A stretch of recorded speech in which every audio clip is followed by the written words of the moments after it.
The Zombie That Roared. Written by Alexander Carr. Read by Jimmy Carr.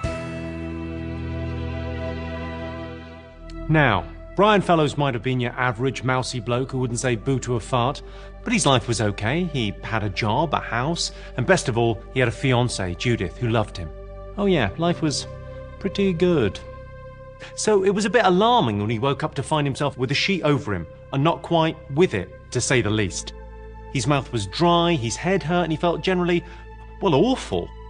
He'd been dimly aware of being wheeled down a corridor with lights flickering overhead and people talking, and now he was in darkness, in silence. What was happening? And then he heard someone's worried voice. "Brian?" The sheet was pulled back, and looking down at him was his friend Craig. Well, it looked like Craig.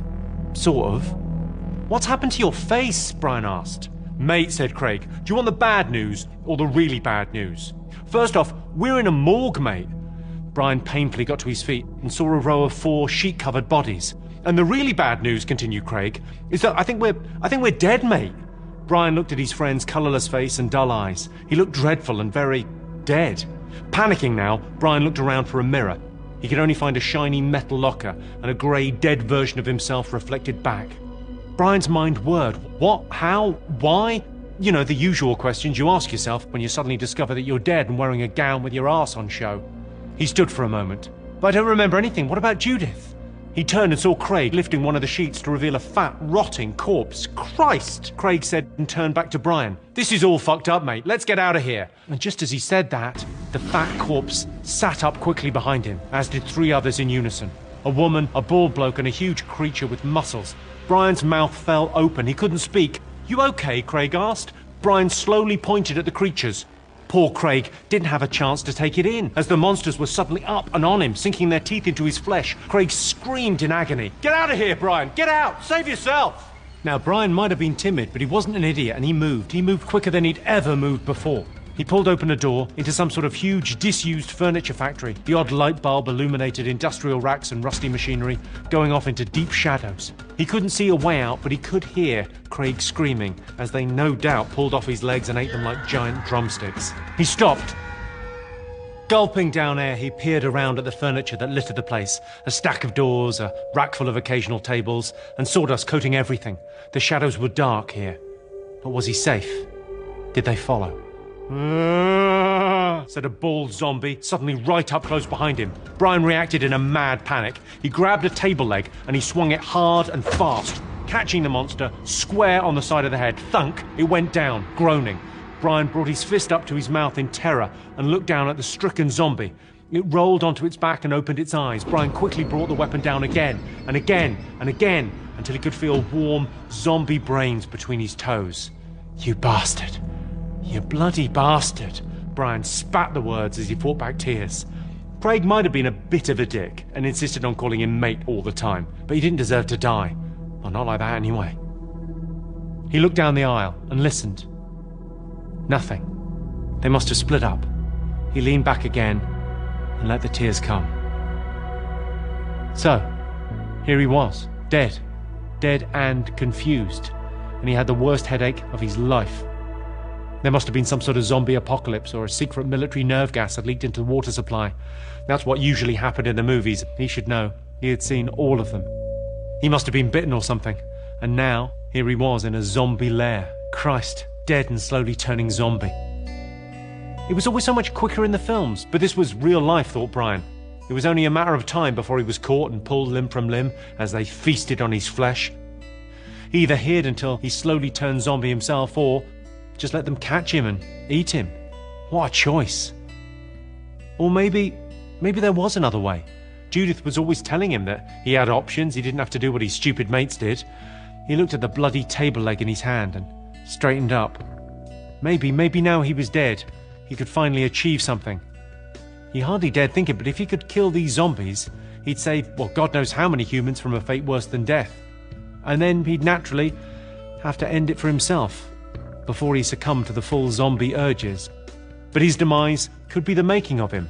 Ironically, in death, Brian felt more alive than he ever had. With that crazy mindset you only get when you're dead and being chased by a gang of flesh-eating zombies, Brian decided to pick off the creatures one by one. He would do it for Craig. He would do it for Judith, his beloved Judith. Silently, he began to explore. He pulled the flex from an old drill and tied it round his hospital gown. He might end up eaten alive or a zombie himself, but he'd face his fate without having his arse on show. He'd face his fate with a little bit of dignity. Now, stealth was key. He knew he'd have to kill them silently and swiftly. He didn't want their screaming to alert their friends. Not wanting to be surprised again, he worked his way right to the back of the huge building where, thinking quickly, he decided to lay a trap using whatever he could find. Things were looking good. Well as can be expected. He made his way to lure another zombie. And there it was. Brian summoned his courage and walked into view. "Hey, come on, you shithead." She turned and ran after him, laughing and screaming. Brian did his best, but the lady zombie, what do you call a female zombie, he wondered? The lady zombie was bloody quick, and he only just leapt over the trap. Hot on his heels, Mrs. Zombie, doesn't sound right, tripped on the wire and landed in a vice. He spun the Tommy bar, and her head popped like an overripe melon. As blood dripped off his face, Brian heard heavy footsteps approaching. Shit the bed, he thought, they're onto me already. He picked up a long screwdriver and he hid in the shadows. Around the corner came the big zombie to be greeted by his friend with her brains all over the floor. Brian took his chance, burst out of the shadows and drove the screwdriver into the zombie's head. The big zombie went rigid, its eyes rolled. But then it went for Brian with a low moan and pushed him into some shelves. Brian was able to grab a couple of monkey wrenches and started playing drums on the bastard's head. The creature was tough, but a drum roll later, it slowed to a halt and fell backwards. The rhythm is gonna get you, thought Brian. Brian picked himself up. Holy pissing Moses, he thought. I'm getting good at this. 3 down, 1 to go. It took a while for Brian to carefully search the huge building, but then he spotted the fat zombie. There it was, asleep in an old deck chair. Perfect. And Brian already had a plan. He pulled out a heavy wooden mallet and hid behind a door. Time to wake up, shithead. No, he'd already said shithead. Knobhead, whispered Brian. And with that, he threw a little brass doorknob in a perfect arc to bounce off the zombie's head. The fat zombie woke with a start and looked round. Brian jumped out, the zombie turned and caught the full force of the mallet right in the mouth. He put his hands up to his mouth in shock and tried to scream through shattered teeth. Brian dashed back into a small workshop and emerged with a circular saw. The fat zombie was still screaming in agony and terror. It stepped back as Brian hit the go button and raised the spinning machine. The motor roared. Whatever the zombie said next was lost in the yell of the saw, and also due to the fact Brian was cutting its head in half. Blood splattered wall, ceiling, floor, and Brian. He was covered in terrible red gore. The poor monster crumpled. Brian, wild with bloodlust, threw the saw away and snatched up a pair of nail guns from the bench. He emptied them, nail after nail, into what remained of the zombie's head.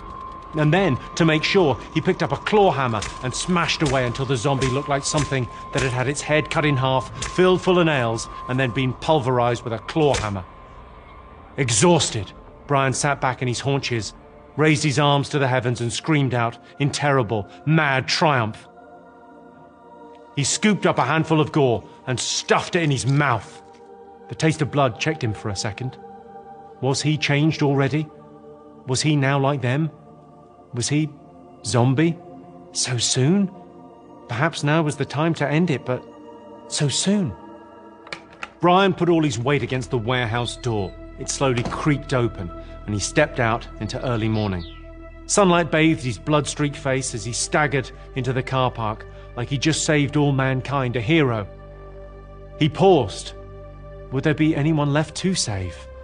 Or were they all like Brian was now, slowly on their way to becoming zombies?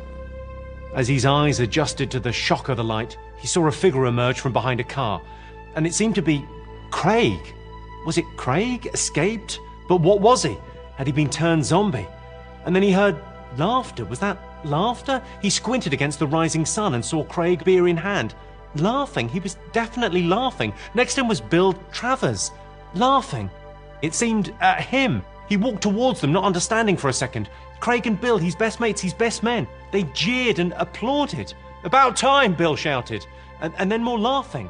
"I should get an Oscar for that, mate," said Craig. "Haha, shit you up, did they? Brilliant or what? Don't look like you enjoyed it much, mate. Thought you liked those zombie films. Cost enough too, you ungrateful bastard." The fake morgue, the actors, the makeup, not to mention the Rohypnol in your lager last night. We went to a lot of trouble, mate. Where are they anyway, the zombies? They're supposed to be chasing you out so we can film you running across the car park. Brian looked down at his blood-stained feet. The reality sank in. On the plus side, he wasn't dead and he wasn't a zombie, but he was a mass murderer. Is 4 a mass murder or a serial killing? He'd just eaten brains. What did it matter now? His dream of a happy ever after with Judith was ruined. Surely this was hell, and he was in it. Craig and Bill cracked open another can of beer. Come on, Brian. Cheer up, will you? Best stag night ever, eh? Brian slowly looked around the car park. It was deserted. Just the 3 of them. No one else in sight. Yeah. He spat blood onto the cracked tarmac, reached behind him and felt in his belt for the claw hammer, and walked towards his friends. Good night.